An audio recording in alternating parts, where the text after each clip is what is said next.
دولسيكا، انت كنت بتعيطي ليه امبارح قبل ما تنامي؟ لا ابدا مفيش. بس افتكرت جدي الله يرحمه. اه، الله يرحمه. ايه ده؟ دولسيكا، دولسيكا، انت ما شفتيش جدك ابو مامتك ولا شفتي جدك ابو باباكي، هتحوري عليا انا؟ كنت بتعيطي ليه بقى؟ ما هو بقى انا كنت بعيط عشان ما شفتهمش. يا ربي، انجزي يا دولسيكا وقولي كنت بتعيطي ليه. لو ما كنتش عرفتك وحبيتك كان ايه هيبقى مصيري في الحياة يا كوما؟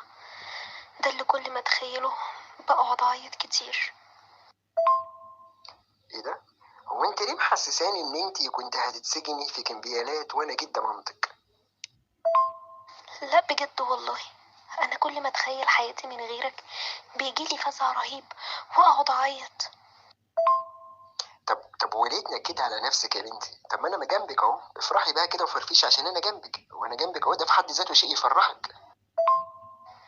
ما انا لما بعيط بقول لنفسي ايه؟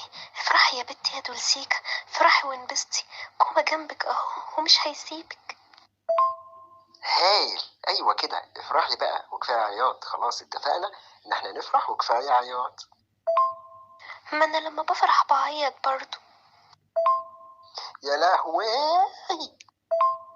بعيط من فرحة يا راجل؟ انت في ايه؟ احنا الستات ما بنصدق ننكد على نفسنا.